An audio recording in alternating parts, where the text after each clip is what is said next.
सारा जहां है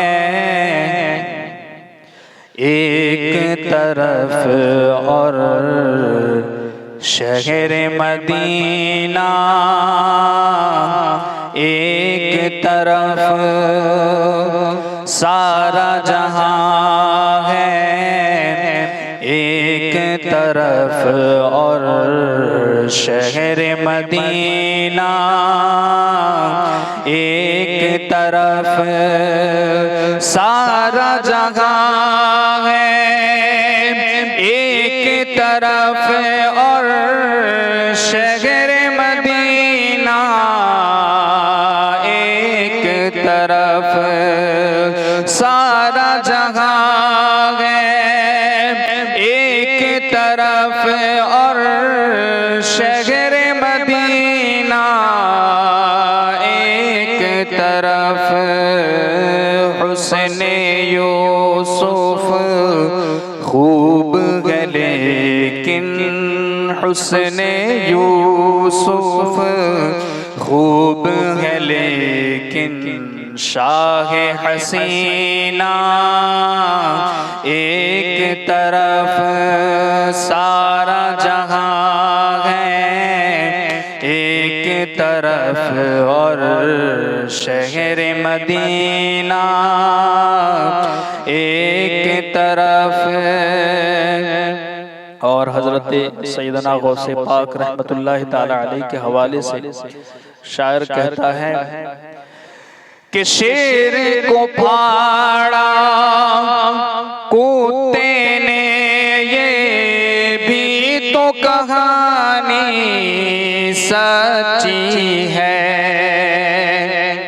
शेर को फाड़ा कुत्ते ने ये भी तो कहानी सच्ची है। औरों का पाला एक तरफ है औरों का पाला एक तरफ है। गौस का पाला एक तरफ है औरों का पाला एक तरफ है। गौस का पाला एक तरफ। सारा जहां है एक तरफ और शहर मदीना एक तरफ। एक मरतबा दुरूद पाक पढ़े अल्लाहुम्मा सल्लि अला सय्यदिना व मौलाना मुहम्मदिन व बारिक वसल्लिम सलातुन व सलामन अलैका या रसूल अल्लाह सलातुन व सलामन अलैका या हबीब अल्लाह सल्लल्लाहु तआला अलैहि वसल्लम। इमाम अहले सुन्नत फरमाते हैं नूर की सरकार से पाया दुशाला नूर का। यानी किससे? नूर की सरकार से पाया दुशाला नूर का। हो मुबारक तुमको ज़ुन्नूरैन जोड़ा नूर का। हो मुबारक तुमको ज़ुन्नूरैन जोड़ा नूर का। हजरत सैयदना उस्मान गनी रदी अल्लाह ताला अन्हु के हवाले से आज हमने बात करनी है। आपकी बहुत सी ऐसी शानें यूं तो हम सुनते हैं और सुन भी चुके हैं, मगर बिलखुसूस आज हम जो एक शान आपकी समाअत करेंगे वो है आपका ज़ुन्नूरैन होना। क्या आपको ज़ुन्नूरैन क्यों कहा जाता है? हजरत सैयदना उस्मान गनी रदी अल्लाह ताला अन्हु ये अगर मुख्तसरन आपकी जिंदगी का खाका अगर हम पेश करें तो ये आमुल फील के 6 या 7वें साल में आपकी पैदाइश हुई। यानी वो जो अबरहा ने लश्कर लेकर मक्का मुअज़्ज़मा पर हमला करना चाहा तो जिस साल वो हाथियों का लश्कर लेकर आया था, अरब के लोग उसे आमुल फील के नाम से जानते हैं। और उसी निस्बत से ये है कि उस साल के 6 साल के बाद या 7 साल के बाद सैयदना उस्मान गनी रदियल्लाहु ताला अन्हु की विलादत हुई। आप पहले इस्लाम लाने वालों में से, यानी आप साबिक़ूनल अव्वलून में से, उन हस्तियों में से हैं जो पहले इस्लाम ले आए। आपका किरदार इस्लाम लाने से पहले भी बेदाग रहा और इस्लाम लाने के बाद भी आपकी जात बेदाग रही। हजरत सैयदना उस्मान गनी रदियल्लाहु ताला अन्हु 18 ज़िलहिज्जा 35 हिजरी को आपने वफात पाई। अल्लाह रब्बुल इज्जत ने आपको बड़ी शान अता फरमाई है, जैसा कि अल्लाह के रसूल सल्लल्लाहु ताला अलैहि वसल्लम ने खुद इरशाद फरमाया कि अल्लाह कि हर नबी का कोई ना कोई खलील है। सरकार फरमाते हैं लिकुल्ली नबिय्यिन खलीलुन फी उम्मतिही, कि हर नबी के लिए अपनी उम्मत में कोई ना कोई उनका खलील रहा, कोई ना कोई उनका दोस्त रहा। मेरी उम्मत में व इन्न खलीली उस्मान इब्न अफ़्फ़ान, और मेरी उम्मत में मेरा दोस्त मेरा खलील उस्मान इब्न अफ़्फ़ान है। तो ये कितनी बड़ी शान है सरकार और उस्मान गनी रदियल्लाहु ताला अन्हु की। सरकार फरमाते हैं कि लिकुल्ली नबिय्यिन लहू रफीकुन फिल जन्नह, कि हर नबी के लिए जन्नत में कोई ना कोई उनका साथी है, कोई ना कोई उनका दोस्त है, रफीक है। व रफीकी फिल जन्नति उस्मान इब्न अफ़्फ़ान, और जन्नत में मेरा साथी मेरा दोस्त उस्मान इब्न अफ़्फ़ान है। दुनिया में भी उनका साथी, जन्नत में भी हुजूर के साथी। और आप देखें अल्लाह के रसूल सल्लल्लाहु ताला अलैहि वसल्लम ने खुद इरशाद फरमाया कि उस्मान इब्न अफ़्फ़ान वली फिद दुनिया वली फिल आखिरह, कि उस्मान दुनिया में भी मेरा दोस्त है और आखिरत में भी मेरा दोस्त है। सरकार उस्मान गनी रदियल्लाहु ताला अन्हु के हवाले से एक मर्तबा मौलाए कायनात अली मुर्तज़ा रदियल्लाहु ताला अन्हु से एक शख्स ने पूछा कि ये उस्मान का मर्तबा क्या है। तो मौलाए कायनात अली मुर्तज़ा रदियल्लाहु ताला अन्हु ने इरशाद फरमाया कि उस्मान जन्नती शख्स है, जिसे दुनिया में किसी जन्नती जवान को देखना हो वो उस्मान इब्न अफ़्फ़ान को देख ले। दुनिया में अगर किसी को जन्नती देखना हो तो मौलाए अली क्या फरमाते हैं कि वो उस्मान को देख ले, क्योंकि वो जन्नती मर्द हैं। और हजरत उस्मान गनी सिर्फ जन्नती नहीं बल्कि ऐसे जन्नती हैं कि सरकार फरमाते हैं ला यदखुलन्ना बिशफाअति उस्मान सबऊन अल्फन, कि कल क़यामत के दिन अल्लाह रब्बुल इज्जत हजरत उस्मान गनी रदियल्लाहु ताला अन्हु की शफाअत से 70,000 ऐसे जहन्नमी जिनके अमल की वजह से उन पर जहन्नम वाजिब हो चुका होगा, सबऊन अल्फन, ऐसे 70,000 जहन्नमी हजरत उस्मान गनी की शफाअत से जन्नत में दाखिल कर दिया जाएगा।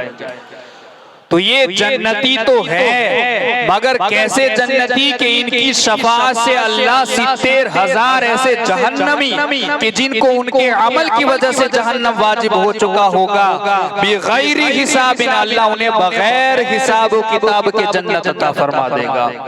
कितनी बड़ी शान अल्लाह रब्बुल इज्जत ने हजरत उस्मान गनी को ये कैसी शान अता फरमाई है, आप जरा अंदाजा लगाए। अब ये हदीस है, ये कौन पढ़ सकता है? राफजी शिया तो हजरत माज़ल्लाह रब्बिल आलमीन, वो तो अबू बकर सिद्दीक को, उमर को, उस्मान को वो तो जहन्नमी कहते हैं, इन सहाबा को वो जहन्नमी कहते हैं। अपनी महफिलों में ईमान उनके कायल नहीं है, उनके ईमान के, तो माज़अल्लाह वो लोग जो इन्हें ईमान वाला नहीं समझते वो इनकी शफाअत को कैसे माने। और माज़अल्लाह के रब्बिल आलमीन वो खारजी और वहाबी देवबंदी फिरका जो ये कहता है कि हुजूर अपनी बेटी की शफाअत नहीं कर सकते, तक़वियतुल ईमान में बाज़ाब्ता ये इबारत लिखी हुई है कल क़यामत के दिन कोई सिफारिश नहीं होगी, कोई मददगार नहीं होगा, हुजूर अपनी बेटी की शफाअत नहीं कर सकते। तो जो फिरका हुजूर के लिए शफाअत न माने वो हुजूर के गुलामों के लिए कैसे शफाअत मान सकता है। तो ये हदीसें कौन पढ़ सकता है? इन हदीसों को वही पढ़ सकता है जिसके सीने में अकीदे अहले सुन्नत मौजूद है। इन हदीसों को पढ़कर अपने सीने को वही ठंडा कर सकता है जिनके सीनों में अकीदे अहले सुन्नत का नूर मौजूद है। वरना वो राफ़िज़ी शिया फिरका कि जो माज़अल्लाह के रब्बिल आलमीन इनको जहन्नमी कहते हैं, और वो खारजी और वहाबी लोग जो कि हुजूर की शफाअत का इनकार करते हैं, तो वो ये कैसे पढ़ सकते हैं? जो हुजूर की शफाअत न माने वो हुजूर के गुलामों की शफाअत कैसे मान सकते हैं? तो पता क्या चला कि अगर इन हदीसों को पढ़ना है और मानना है और अपने सीने को ठंडा करना है, तो सीने को ठंडा करने के लिए सीने में अकीदे अहले सुन्नत का होना जरूरी है। सिवादे आज़म अहले सुन्नत व जमात यानी अकीदे अहले सुन्नत व जमात को छोड़कर ये तसव्वुर ही नहीं किया जा सकता कि कोई जन्नत तक पहुंच जाए। ये गुमान ही नहीं किया जा सकता कि हम अकीदे अहले सुन्नत को छोड़कर के जन्नत तक पहुंच सकते हैं। कई लोग सोच रहे होंगे कि हजरत बात करते करते इस टॉपिक पर कहां चले आते हैं, घुमा फिरा करके बात इनकी वहीं पर आकर के अटक जाती है। हम क्यों ना आए? हमने कुरान पढ़ा, हमने हदीस पढ़ी, और ये जो दुनिया के अंदर लोग अगर कोई ईमान से खाली हो, कोई बेईमान हो, कोई गैर मुस्लिम हो, दुनिया के अंदर वो चाहे कितना भी अमल खैर कर ले, क्या उसका अमल किया हुआ आखिरत में उसे कोई फायदा देगा? अमल के कबूल होने के लिए ईमान शर्त है। दुनिया का कोई भी अमल खैर बगैर ईमान के कबूल नहीं होता।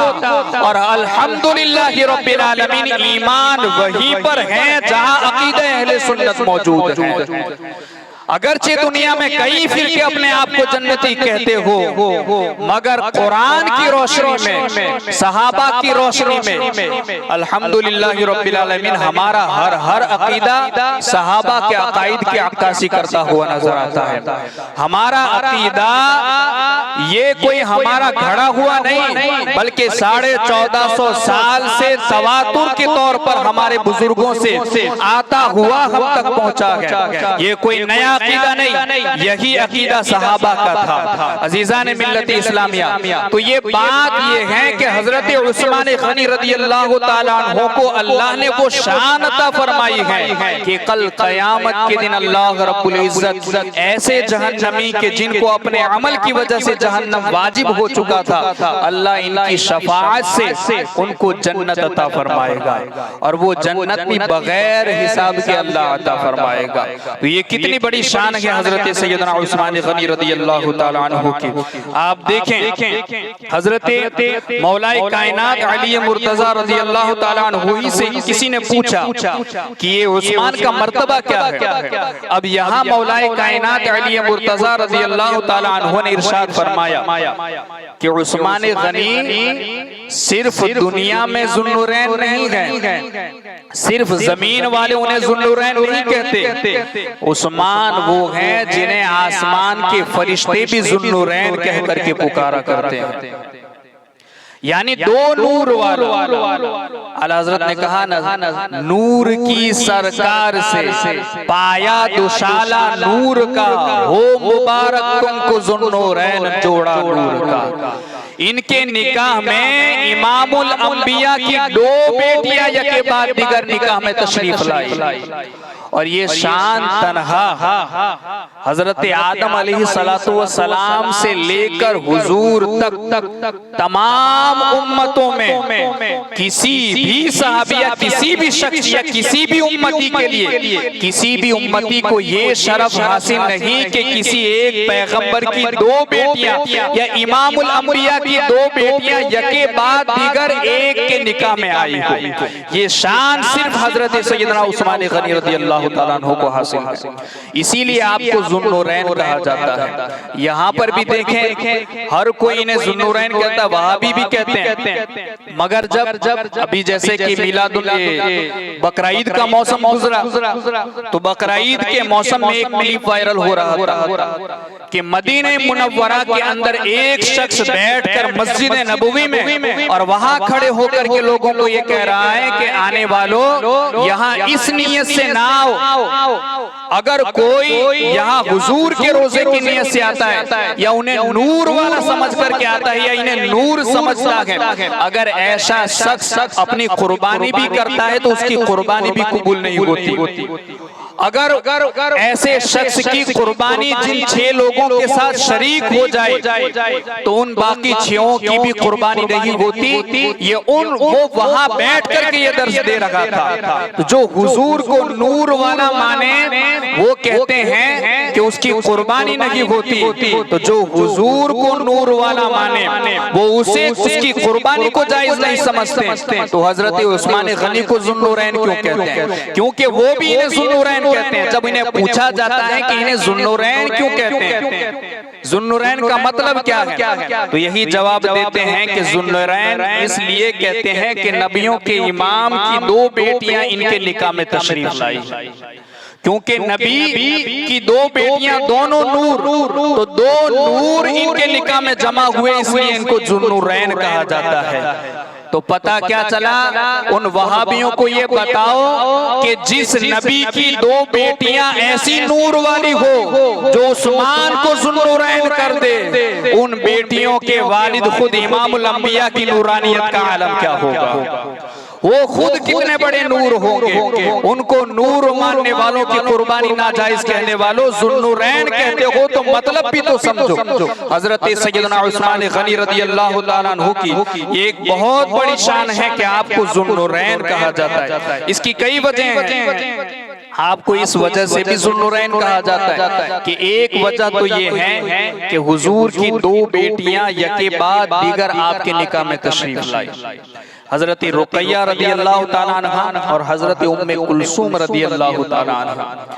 मगर रियाज़ुन नज़रा वगैरह दीगर किताबों में ज़ुन्नुरैन कहने की कई वजूहात बयान की गई है, जैसा कि एक वजह ये भी है कि हजरत सैयदना उस्मान गनी रज़ियल्लाहु ताला अन्हु एक मर्तबा हजरत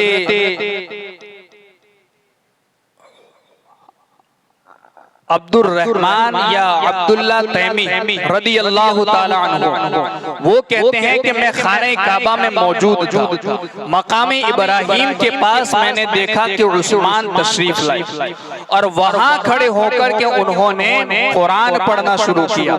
सूरह फातिहा पढ़ी, सूरह फातिहा के बाद सूरह बकरा की तिलावत शुरू की, यहाँ तक कि सूरह बकरा भी खत्म हो गई। उन्होंने सूरह आले इमरान शुरू की, वो भी खत्म हो गई। 4 पारे 5 पारे, यहाँ तक कि उन्होंने उसी वक्त खड़े खड़े पूरा कुरान वहीं पर पढ़ डाला। तो हजरत उस्मान गनी के बारे में ये है कि वो रात को क़याम फरमाते तो एक क़याम में पूरा कुरान मुकम्मल कर देते थे। और कुरान के मुतालिक ये है कि कुरान नूर है और क़यामुल लैल वो भी नूर है।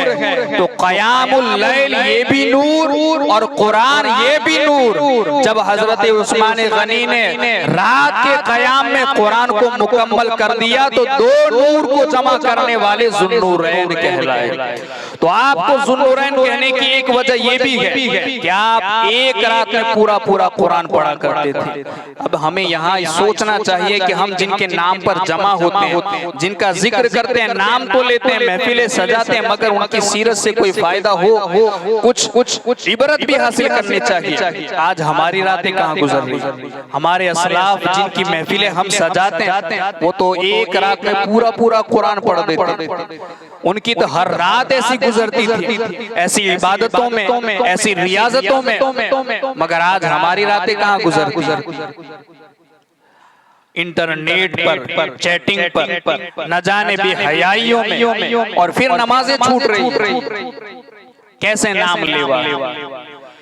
कम से कम हमारी हर रात ऐसी नहीं तो कुछ रातें तो जिंदगी में ऐसी हो कि पूरी रात अल्लाह की इबादत में गुजरे। कुछ रातें तो हमारी जिंदगी की भी ऐसी हो कि हम भी अल्लाह की इबादत में गुजारे, हम भी कुरान की तिलावत करते हुए हमारी जिंदगी गुजारे। अजीजान मिल्लत इस्लामिया, हजरत उस्मान गनी को जुन्नुरैन कहने की एक वजह ये भी है कि वो एक रात में पूरा पूरा कुरान तिलावत किया करते थे, ऐसा कयाम फरमाते। और खुद अगर हम, हमारे लिए फॉर्मूला भी अल्लाह के रसूल सल्लल्लाहु ताला अलैहि वसल्लम ने अता फरमाया है। ऐसा नहीं कि अगर हम इन्हीं की तरह इबादत करेंगे तभी हमें ऐसा सवाब मिलेगा, बल्कि अल्लाह के रसूल सल्लल्लाहु ताला अलैहि वसल्लम ने इरशाद फरमाया, मेरी उम्मत अगर अल्लाह की बारगाह में ईशा के वक्त आ जाए और ईशा की नमाज बाजमात अदा करे।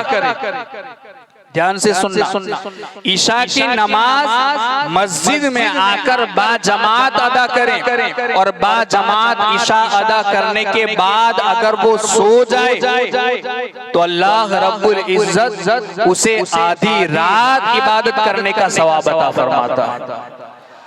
आधी रात अल्लाह की इबादत करने का सवाब ईशा की नमाज बाजमात अदा करके सोने वाले को अल्लाह अता फरमाता है। यहाँ न कोई तिलावत की, न नफल नमाजों के लिए कयाम किया, सिर्फ ईशा की नमाज जो हम पर फर्ज थी हमने बाजमात अदा की, उसके बाद हम सोए तो अल्लाह ने आधी रात इबादत करने का सवाब अता फरमाया।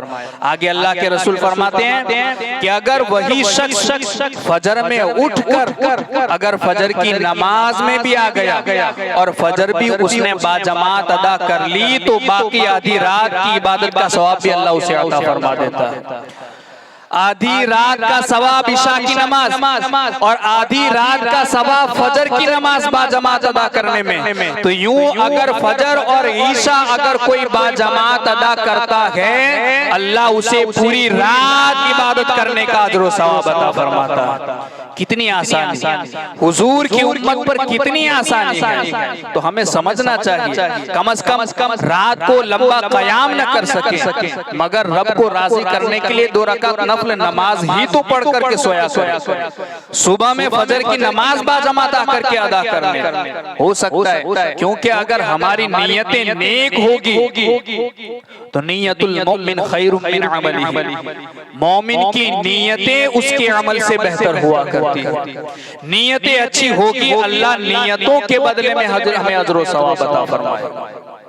तो नियतें करें और ऐसी रातें कभी कभी अपनी जिंदगी की बनाएं कि हमारे असलाफ ने तो पूरी पूरी रात कयाम किया और कुरान की तिलावत की। हम पूरा कुरान न सही कम से कम एक सूरत तो पढ़ करके सोया। हम पूरी रात कयाम नहीं, कम से कम थोड़ी देर तो अल्लाह की बारगाह में खड़े होकर के उसकी इबादत कर लिया करें। अजीजान मिल्लत इस्लामिया, तो जुन्नुरैन कहने की एक वजह आपकी ये है कि आप कयाम फरमाते रात में और पूरा कुरान तिलावत किया करते थे।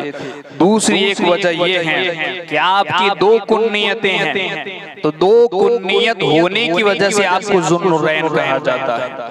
तीसरी एक वजह यह भी है कि आपकी जिंदगी यानी इस्लाम लाने से पहले भी आप सखी थे और इस्लाम लाने के बाद भी आप सखी थे।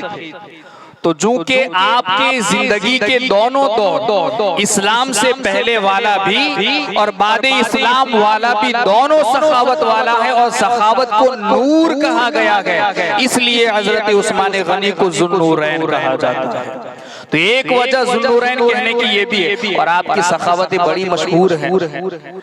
मदीने तैयबा में वो सहाबा के पीने के लिए मीठे पानी का कुआं नहीं था।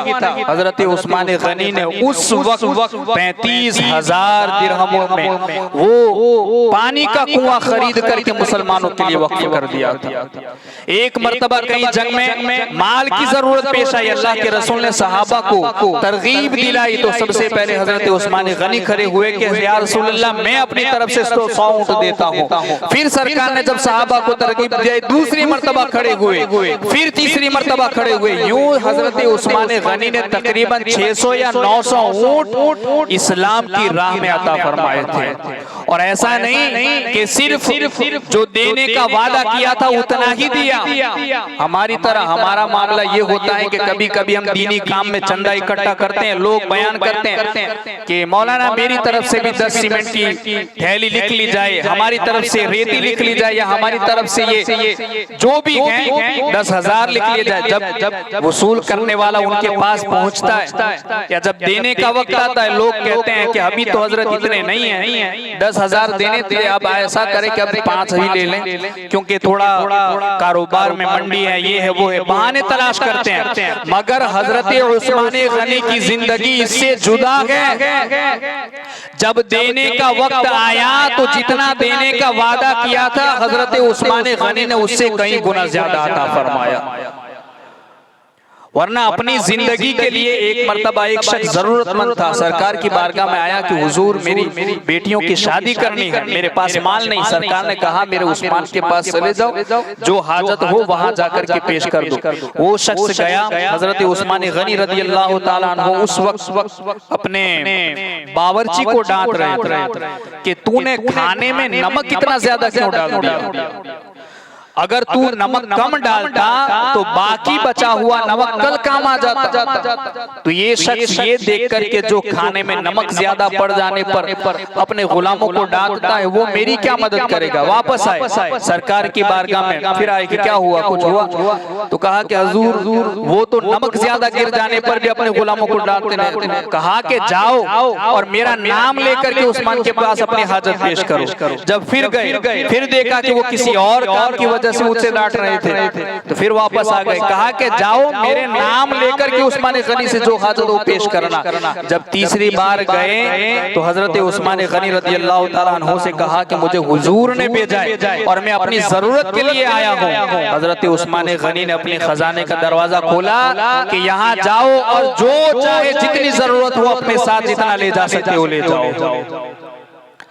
तो वो ये देखकर हैरान हो गया कि नमक ज्यादा गिर जाने पर वो गुलामों को डांटते थे। पूछ लिया कि हुजूर आखिर वजह क्या है? मैंने देखा कि नमक ज्यादा गिर गया था तो आप अपने गुलाम को डांट रहे थे। कहा कि वो खाना मेरे लिए था, वो जो खाना मेरे लिए तैयार किया था तो मैं अपने ऊपर माल खर्च करने में ये करता हूँ, माल अपने ऊपर ज्यादा खर्च नहीं करता, मगर बात जब हुजूर पर लुटाने की आती है तो फिर मैं अपने खजानों के दरवाजे खोल देता हूँ। तो ये है हजरत उस्मान गनी रज़ी अल्लाह ताला अन्हु की सखावत है। ऐसे भी हुजूर ने इन्हें कई मर्तबा इनके माल की वजह से उन्हें जन्नत अता फरमाई। यानी हजरत उस्मान गनी ने अपनी जिंदगी में कई मर्तबा हुजूर से जन्नत खरीदी है। तो ये आपकी सखावत एक जुदा गाना शान है। मगर यहाँ इस्लाम लाने से पहले भी आप सखी थे और इस्लाम लाने के बाद भी आप सखी थे, और सखावत नूर है इसलिए आपको ज़ुन्नुरैन कहा जाता है।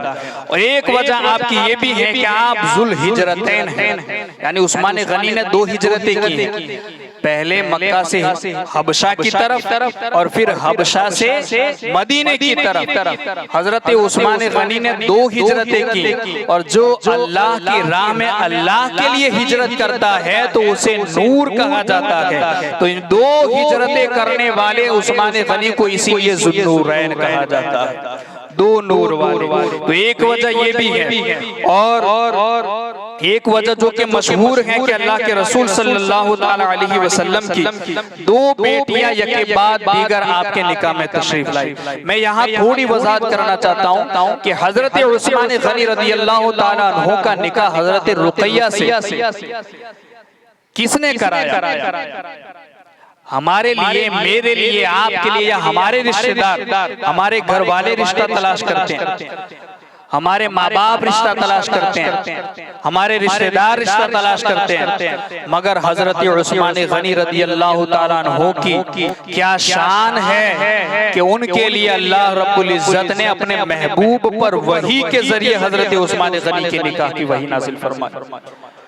अल्लाह के रसूल फरमाते हैं कि अल्लाह ने मुझ पर वही नाजिल फरमाई कि महबूब अपनी बेटी रुकैया का निकाह उस्मान से कर दो। क्या तहारत रही होगी, क्या पाकीज़गी होगी, क्या तक़द्दुस होगा हजरत उस्मान गनी का, कितने पाकीज़ा किरदार वाले होंगे कि जिनके लिए अल्लाह रब्बुल इज्जत अपने महबूब को वही के जरिए ये पैगाम देता है कि महबूब अपनी बेटी रुकैया का निकाह उस्मान से कर दो। और दूसरी बेटी हजरत रुकैया का जब इंतकाल हो गया, वो भी कि जब बद्र में जाने का मकाम था, बद्र की जंग जो इतनी अजीम जंग है कि वहाँ हजारों की तादाद में कुफार है, मुसलमान कम है, 313, एक एक फर्द की जरूरत और अहमियत है। मगर उस वक्त हजरत उस्मान गनी रदी अल्लाह ताला अन्हु जब वो जंग में आने के लिए तैयार हुए, अल्लाह के रसूल सल्लल्लाहु ताला अलैहि वसल्लम ने इरशाद फरमाया कि उस्मान तुम्हारी अहलिया मेरी बेटी रुकैया चूंकि अलील है, बीमार है, तो तुम उनकी देखभाल के लिए मदीने में रहो, तुम्हें जंग में आने की जरूरत नहीं है, तुम इनकी देखभाल करो, तुम यहीं रहो, मेरा ये हुक्म है, तुम मदीने में रहोगे, अल्लाह रब्बुल इज्जत बद्र में जंग करने का अजर व सवाब तुम्हें मदीने में बैठे बैठे अता फरमाएगा, तुम मदीने में रहो। चुनांचे सहाबा गए, जब फतह हो गई वापस आए, तो वापसी पे जब देखा कि हजरत रुकैया की तदफीन हो रही है, उनका विसाल हो चुका था, हजरत उस्मान गनी बहुत ज्यादा रोते, बुकान शदीदा कहा गया, बहुत ज्यादा रो रहे थे। अल्लाह के रसूल सल्लल्लाहु ताला अलैहि वसल्लम ने जब उनसे मुलाकात की, हुजूर सैयद आलम सल्लल्लाहु ताला अलैहि वसल्लम बाकायदा ये लफ्ज़ लक़ी उस्मान इब्न अफ़्फ़ान इंद बाबिल मस्जिद के सरकार दो आलम सल्लल्लाहु ताला अलैहि वसल्लम मस्जिद के दरवाजे के पास हजरत उस्मान गनी रदी अल्लाह ताला अन्हु से आपने मुलाकात की। जब हजरत उस्मान गनी को बहुत ज्यादा रोते हुए देखा तो सरकार ने फरमाया, उस्मान ये देखो जिब्रील आकर के खड़े हुए हैं, युखबिरुनी इन्नल्लाह ताला अमरनी अन उज़व्विजका उम्मे कुलसूम, फरमाते हैं कि देखो जिब्रील आए हैं और जिब्रील ने मुझे खबर दी है कि अल्लाह रब्बुल इज्जत ये चाहता है कि मैं अपनी बेटी उम्मे कुलसूम का निकाह भी तुम्हारे साथ कर दूं। यानी हजरत उम्मे कुलसूम के निकाह के लिए भी अल्लाह रब्बुल इज्जत ने जिब्रील के जरिए हुजूर पर वही नाजिल फरमाई। कितना पाकीज़ा किरदार होगा हजरत उस्मान गनी रदी अल्लाह ताला अन्हु का कि जिनके लिए रिश्ता अल्लाह रब्बुल इज्जत जिब्रील के जरिए वही नाजिल फरमाकर हुजूर के पास भेजता है। आप जरा अंदाजा लगाएं, अल्लाह मालिकुल मुल्क है, वो मालिक अलल इतलाक, वो हर चीज का मालिक, दुनिया को उसने पैदा किया, जमीन उसने बनाई, आसमान उसने बनाया, सितारे उसके हुक्म के ताबे, सूरज उसके हुक्म से निकलता है, जिन्नात हो, फरिश्ते हो, इंसान हो, अनगिनत मखलूकात, चरिंदो परिंद, हर के दरिंदे, जानवर, जितनी भी दुनिया में मखलूक मौजूद, सारे समंदर, सब कुछ पैदा करने वाली जात अल्लाह रब्बुल आलमीन की, सबको रोजी देने वाला, वमा मिन दाब्बतिन फिल अर्दि इल्ला अल्लाहि रिज़्कुहा का मालिक, इन्नल्लाह अला कुल्ली शैइन कदीर का मज़हर, वो खालिक़े कायनात, उसे क्या पड़ी है, मगर वो जो हर किसी को पाल रखा है, उस्मान गनी का क्या मकाम रखा होगा, वो अल्लाह जिब्रील के जरिए हुजूर तक वही का ये पैगाम भेजता है, हुजूर अपनी बेटी रुकैया का निकाह उस्मान से कर दो, अपनी बेटी उम्मे कुलसूम का निकाह उस्मान से कर दो। अजीजान मिल्लत इस्लाम, ये जरा गौर तो करें, क्या किरदार पाकीज़ा रखा होगा कि जब हजरत उस्मान गनी रज़ियल्लाहु ताला अन्हु और हुजूर सल्लल्लाहु ताला अलैहि वसल्लम ने तो यहाँ तक इरशाद फरमाया। एक रिवायत में मौलाए कायनात से ये मरवी है कि मौला अली कहते हैं कि हुजूर ने फरमाया कि मेरी अगर 40 बेटियां होती और यके बाद दीगर उस्मान के निकाह में इंतकाल कर जाती तो मैं अपनी 40 की 40 बेटियां यके बाद दीगर उस्मान के निकाह में दे देता। और हजरत अब्दुल्ला इब्ने अब्बास से रिवायत है, एक रिवायत के मुताबिक कि हुजूर ने फरमाया कि मेरी अगर 100 बेटियां होती तो मैं 100 बेटियों का निकाह हजरत उस्मान के अक्द में यानी यके बाद दिगर इंतकाल करती जाती तो मैं एक के बाद एक हजरत उस्मान गनी के निकाह में दे देता। क्या शान रही होगी, आप जरा अंदाजा लगाए। इतनी बड़ी शान के मालिक हजरत उस्मान गनी रज़ियल्लाहु ताला अन्हु, मगर क्या हाल है पता है, दुनिया ही में अल्लाह के रसूल ने जन्नती होने की बशारत दे दी। जिनके लिए रिश्ते अल्लाह रब्बुल इज्जत आसमान से जिब्रील के जरिए वही के जरिए हुजूर तक पहुंचाए, वो उस्मान गनी रज़ियल्लाहु ताला अन्हु अपनी आखिरत के हवाले से कितने फिक्रमंद थे। जब कभी कब्रिस्तान जाते तो कब्रिस्तान में जाते तो कब्र को देख करके ज़ारो कतार रोने लगते थे, कब्र का नाम सुनते तो रोने लगते। लोगों ने पूछा कि हुजूर आप दीगर जब मामलात सुनते हैं तो आपकी हालत ऐसी नहीं होती, मगर कब्र की बात आती है तो आपकी कैफियत जुदा होती है, आखिर वजह क्या है? हजरत उस्मान गनी ने फरमाया कि मैं क्यों न फिक्रमंद हो जाऊं इस कब्र की जिंदगी के बारे में, क्योंकि मुझे मेरे आका ने ये फरमाया है कि उस्मान आखिरत की मंजिलों में पहली मंजिल कब्र है, जो यहाँ कामयाब हो गया आगे भी कामयाब हो जाए, जो यहाँ नाकाम हुआ फिर आगे दुश्वारी हो जाएगी। तो आखिरत हम तो यहाँ कब्रिस्तान में आखिरी मंजिल लिख देते हैं, मगर याद रखें ये आखिरत की पहली मंजिल है। यहाँ कामयाबी आखिरत में कामयाबी, जो यहाँ कामयाब हो गया वो हर जगह कामयाब हो जाएगा, मगर जो यहाँ पकड़ लिया गया हर जगह उसके लिए दुश्वारी खड़ी हो जाएगी। अजीजान मिल्लत इस्लामिया, वो उस्मान गनी रज़ियल्लाहु ताला अन्हु जिनकी इबादतें इतनी ज्यादा और खुद अल्लाह के रसूल सल्लल्लाहु ताला अलैहि वसल्लम जिनका हमने कलमा पढ़ा, उम्महातुल मोमिनीन हजरत आयशा सिद्दीका रज़ियल्लाहु ताला, कई रिवायतें ऐसी हैं कि सरकार अलैहिस्सलातु वस्सलाम पूरी रात क़याम फरमाया करते थे और अपनी उम्मत के लिए दुआए मग़फ़िरत किया करते थे। बल्कि एक जगह ये भी हजरत हुज़ैफा से रिवायत है, बयान करते हैं कि मैंने एक मरतबा अल्लाह के रसूल सल्लल्लाहु ताला अलैहि वसल्लम को मस्जिद में देखा कि आप क़याम के अंदर खड़े हुए हैं, मैं भी आपकी इक्तिदा में जाकर के पीछे खड़ा हो गया। हजरत हुज़ैफा कहते हैं मैं खड़ा हुआ, हुजूर ने सूरह फातिहा के बाद सूरह बकरा की तिलावत शुरू कर दी। सूरह बकरा पढ़ते पढ़ते मैंने गुमान किया कि 100 आयतें हो गई, अब हुजूर 100 आयतों के बाद रुकू करेंगे, मगर फिर देखा कि हुजूर 100 आयतों के बाद भी तिलावत करते चले गए। मैंने गुमान किया कि 200 आयत पर हुजूर रुकू करेंगे, फिर देखा कि 200 आयतें खत्म करने के बाद भी हुजूर पढ़ रहे हैं, यहाँ तक कि मैंने ये सोचा कि अब शायद सूरह बकरा के बाद हुजूर रुकू करेंगे। सूरह बकरा खत्म हुई, सूरह आले इमरान शुरू हुई, सूरह आले इमरान खत्म हुई, सूरह निसा शुरू हुई, सूरह निसा भी खत्म हो गई, यहाँ तक के सूरह माइदा तक हुजूर पहुंचे, सूरह माइदा भी खत्म हो गई और 6.25 पारे हुजूर ने पहली रकात में पढ़ा। 6.25 पारों के बाद हुजूर ने रुकू किया और फिर दूसरी रकात के लिए खड़े हुए, तो फिर सूरह अनआम से आपने तिलावत शुरू फरमाई। तो ये हमारे नबी की इबादतों का आलम ये था। अगर हम कम से कम इतनी तिलावत न कर सकें, ऐसी नमाजें न पढ़ सकें, इतने लंबे कयाम न कर सकें, मगर थोड़ी देर के लिए बाजमात ईशा की नमाज आकर तो अदा कर सकते हैं। ईशा की नमाज तो हम कम से कम मस्जिद में आकर इमाम के पीछे जमात के साथ अदा कर सकते हैं। अगर यही कर लिया तो अल्लाह इसी के बदले में हमें आधी रात की इबादत का सवाब अता फरमाएगा। अल्लाह रब्बुल इज्जत की बारगाह में दुआ है अल्लाह ताला कही सुनी बातों पर हम सबको अमल की तौफीक अता फरमाए। व आखिरु दावाना अनिल हम्दुलिल्लाहि रब्बिल आलमीन।